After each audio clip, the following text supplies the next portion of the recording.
So when we left off, we talked about how molecular orbital diagrams can also be used for magnetism. And in chapter 3, I drew up here the helium orbital box notation as well as the lithium orbital box notation. And so Jasmine, I'm sure, remembers that helium has 2 electrons. The first 2 electrons always go in the 1s box, so you'd have an up and a down arrow. Helium has just as many up arrows as down arrows, so it's a diamagnetic atom. So helium is not attracted to magnets. On the other hand, pure lithium, which has 3 electrons, you'd put the first 2 electrons in 1s2, just like we did with helium, and the third electron goes in a 2s orbital. So lithium has 1 up arrow without a down arrow. That's why this one is a paramagnetic atom in its pure state. And we're doing something similar here with molecular orbital diagrams. It's just that now these are for molecules. And if every up arrow has a down arrow, then it would be diamagnetic. But lo and behold, when you draw the O2 MO diagram out, you end up with an odd electron in each of the pi star antibonding orbitals. And because these unpaired electrons don't have a partner, that's what makes it paramagnetic. And that's why the oxygen stuck to the center part of that electromagnet. Now, nitrogen, N2, when you draw its molecular orbital diagram, this is what we end up with. Notice how every up arrow has a down arrow. So N2 is diamagnetic. When we poured it through that electromagnet, nothing happened. It just went right on through. That's because every up had a down. So you can tell magnetism from MO. And like I said earlier, the MO for O2, which I'll back up here a little bit, the MO for O2 clearly shows the magnetism part. When you have just a Lewis structure, whoops, I erased it, okay. When you have a Lewis structure like this, there's no unpaired electrons, all right? So this is a place now where MO is superior to the Lewis structure and Vesper and all that kind of jazz, because this one doesn't show the magnetism, and this one definitely shows it's there, and it is there. It's pretty paramagnetic, as it turns out. Oxygen has the 1, 2, 2, 1 configuration in the 2p orbitals. When 3 2p's on the left and 3 2p's on the right come together, there are 2 possibilities. The OF and NE, or the phone combinations, are 1, 2, 2, 1, so that's why oxygen looks like that. Look at the bonding ones. In this oxygen, the sigma is first and the pi is next. In the NBC, the other one, the pi's are first and the sigma are next. The antibondings are all the same. So you're seeing the different kinds of interactions that come together through 2p. Now again, if we went beyond dineon and into, diphosphorus or something, they get much more complicated, because in addition to having different variations depending on how many electrons and protons you have, the 3p starts mixing with 4s and stuff. So the configurations just get a little bit crazier. But at least hopefully you're getting the idea of some of the things that can happen with M2. And definitely here you can see that every up has a down electron, unlike oxygen. Now, Michael had a good question earlier too. He was making connections between the Lewis structures and the MO diagrams, and that's actually really cool. So I'm going to go back again to oxygen. I'm going back and forth, sorry. But we talked about in the other slide how the bond order for O2 was 2. And in a Lewis structure, a bond order 2 would be a double bond. So the Lewis structure for O2 and the molecular orbital diagram for O2 both show a bond order 2. All right, so that's pretty cool. The difference is that the MO for O2 shows it's paramagnetic, while this one looks diamagnetic. On the other hand, nitrogen, which I'll show again, when you figure out the bond order here, the bond order comes out to be 3. 1/2 parentheses, 6 bonding minus 0 antibonding, 1/2 of 6 is 3. And in the Lewis structure, N2 has a triple bond as well. So more often than not, the MO diagram and the Lewis structures do match up pretty well. That's why we teach Lewis structures. On the other hand, the O2 is an example of one where MO is much better than the Lewis structures. So just kind of keep it in mind. It's just another tool in the trade of the chemist. Any questions on it?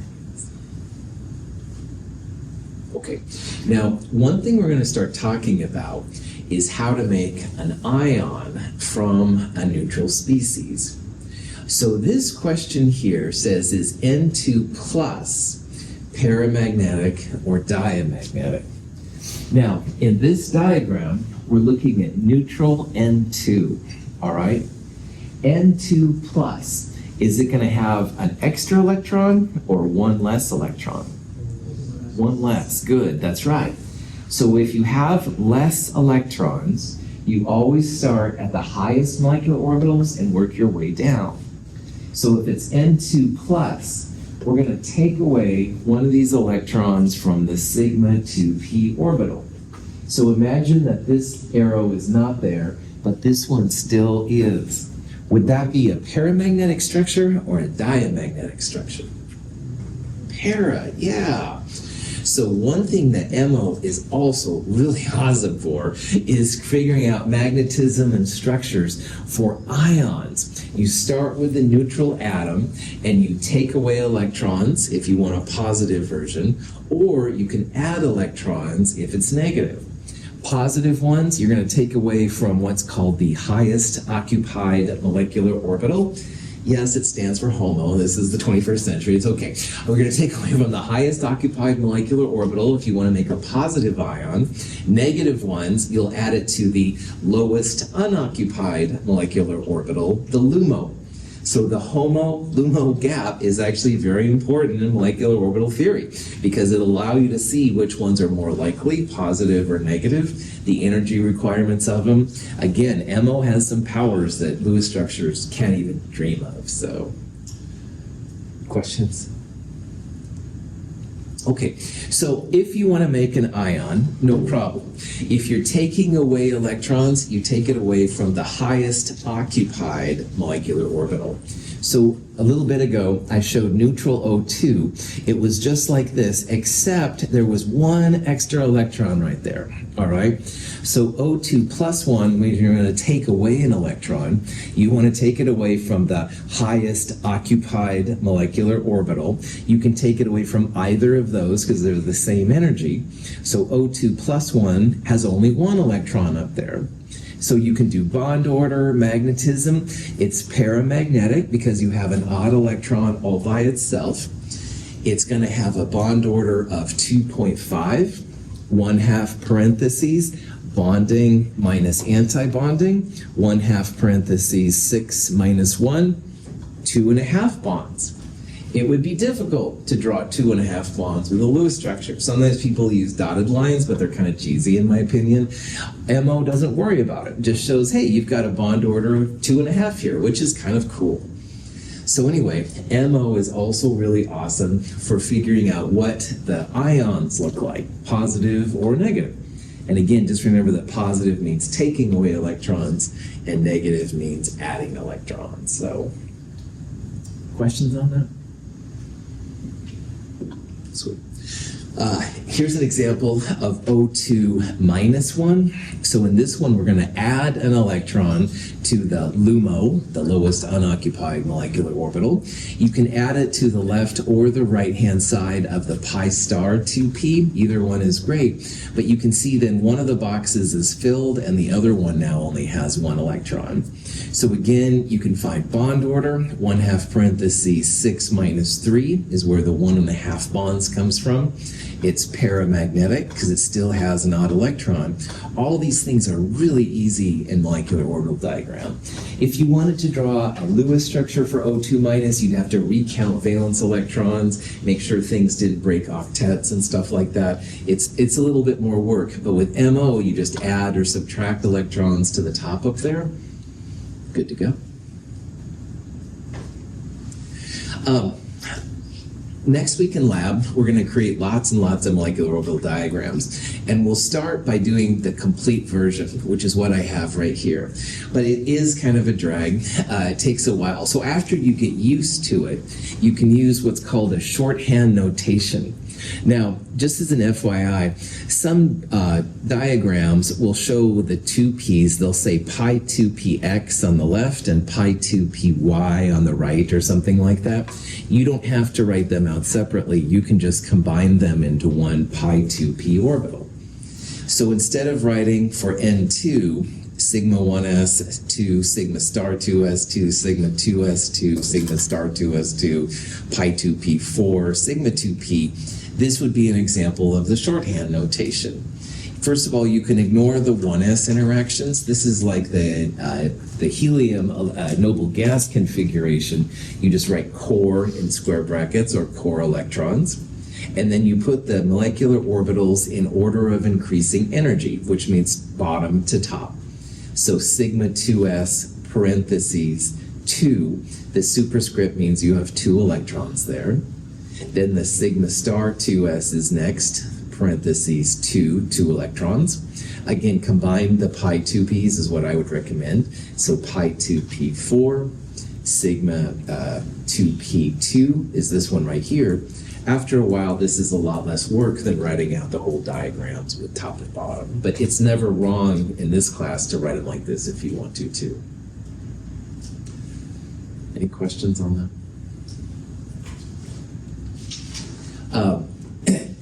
This question says, what's the bond order of N2 plus? All right. So down here is the shorthand notation for N2 neutral. All right. And for N2 neutral, if you wanted to find the bond order, first of all, note that the bonding and the anti-bonding here are both full, so you can just ignore those. They're not going to contribute to your bond order. So bond order would be 1/2 parentheses bonding electrons, which is all of these 6, minus anti-bonding, and there are none. So 1/2 6 minus 0 would be a bond order 3. But this is N2 plus. So we're going to take away one of the highest occupied electrons in the molecular orbitals, which would be a sigma 2p. So N2 plus would have a single electron right there. So bond order, if you ignore those, 1/2 parentheses 5, 4 plus now 1, 5, minus 0, the bond order would be 2.5. So you can do bond order from these shorthand notations and magnetism if you think about it. You just have to kind of get used to it. But again, you can always write out the whole diagram if you want to as well. And yeah, there's more. Nitrogen, when you draw a triple bond, remember the first line you draw is a sigma bond, and the other line, or other line here, or lines here, those are pi bonds. Well, you can figure out sigma and pi bonds from molecular orbitals as well. It's no problem. Some of the molecular orbital parts had a sigma, and some of them had pi. So if you do 1/2 parentheses bonding sigma electrons minus anti-bonding sigma electrons, that'll give you the number of sigma bonds. And pi bonds would be 1/2 parentheses the bonding pi electrons minus the anti-bonding pi electrons. Now, here's the thing. Bond order for nitrogen here is 3, 1, 2, 3. And that equals 1 sigma plus 2 pi bonds. So 1 plus 2 equals 3. 1 sigma and 2 pi gives a bond order 3. And this applies to molecular orbitals as well. So after you figured out the sigma and pi bonds, if you add those numbers together, it should give you the overall bond order. So let's go back to our N2 diagram, all right? And here's the shorthand version, and here's the longhand. But here's the thing. There's sigma 2s, sigma star 2s, pi 2p, sigma 2p, pi star, sigma star. The starred ones are the anti ones, all right? So if you want to find the number of sigma bonds, you can look at just the sigma interactions. So here's 2 bonding sigmas. Here's 2 bonding sigmas. That's where the 4 comes from. Also, you can see it's like 2 plus 2. The anti-bonding sigmas, there's 2 right there and none up there. That's where the 2 comes from. So the 2 there is for the anti-bonding, and it doesn't show the empty sigma star 2p orbital. But 1/2 parentheses 4 minus 2, 1 sigma bond. You can do the same thing with the pi electrons. Now this has 4 bonding pi electrons and no anti-bonding pi electrons. So if you go 1/2 parentheses 4 minus 0, this 4 and the empty pi star 2p doesn't have any, 2 pi bonds. And 1 sigma plus 2 pi gives you 3. That's the bond order that we calculated earlier for N2. And notice how that correlates really well with the Lewis structure. The first line you draw is a sigma, so you'd have 1 sigma bond. And every line after that would be a pi. So this would have 1 plus 1, 2 pi's. 2 pi plus 1 sigma, bond order 3. 1 sigma plus 2 pi, bond order 3. Woohoo! So it's a nice way to check yourself when you're calculating this. Just kind of keep that in the back of your mind. Any questions on that?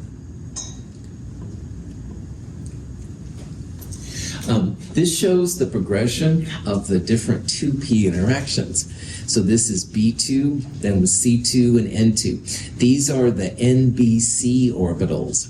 And if you look at the green parts right here, they all go 2, 1, 2, 1. The bonding pi's are first, then sigma bonding, anti-bonding pi star, anti-bonding sigma star.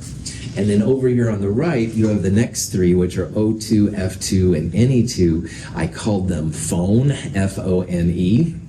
Anyway, they go 1, 2, 2, 1. So the sigma now is lower. The 2 pi's are next. Pi star, sigma star. So notice that the anti-bondings don't change. It's just the bonding ones do. And they feel it's SP mixing or something. I don't know if they really know. But anyway, for us, we just have to follow the pattern. It's not too hard. Just remember that NBC is 2, 1, 2, 1, and the phone is 1, 2, 2, 1. Any questions on that? So about this time, you're like, oh boy, this is so exciting. Well, actually, you've all been using a type of molecular orbital theory as you watch this presentation. Light strikes an object. Part of the light is reflected. In the eye, electrons in rhodopsin move from a pi bonding orbital to a pi anti-bonding orbital. One of the molecule's double bonds turns into a single bond, allowing rotation. The double bond then reforms, and the molecule locks into a new shape. The change in shape triggers a nerve impulse, and we perceive light. This is amazing, but apparently when our eyes see the color red, it's a chemical reaction. It's this compound rhodopsin turning into meta-rhodopsin, and the change of the orientation causes the nerve impulse, which we perceive as red light. So what happens in rhodopsin is you have a double bond, all right? And double bonds don't usually rotate. However, if the light comes in and it's the right kind of light, you can turn the double bond into a single bond. Now what happens is one of the bonding pi electrons is forced up to an anti-bonding pi. And if you have just as many bonding pi as anti-bonding pi, it breaks the double bond, the molecule rotates. And that's enough to cause the nerve impulse, which our brain perceives then as red. It's crazy. After a while, the meta-rhodopsin goes back to regular rhodopsin to be reused again. But apparently, this is what happens in our brains every time we see red. This is an example of photochemistry, which is light making chemical change. And it always just amazes me. But we can understand it now because you're going to have a bonding pi and an anti-bonding pi. The electron is just excited to one of the anti-bonding pi's, so just as many bonding as anti-bonding kind of negates the bond. It rotates the molecule. We see the red color. Chemistry is cool. Questions on that, except for why chemistry is cool? Okay, that's actually it for chapter 5. I think you got a good understanding now. We'll talk about it more next week when we talk about the quizzes, and of course the lab will have it, jazz like that. Any questions? All right. Have a great day. I will see you next Tuesday.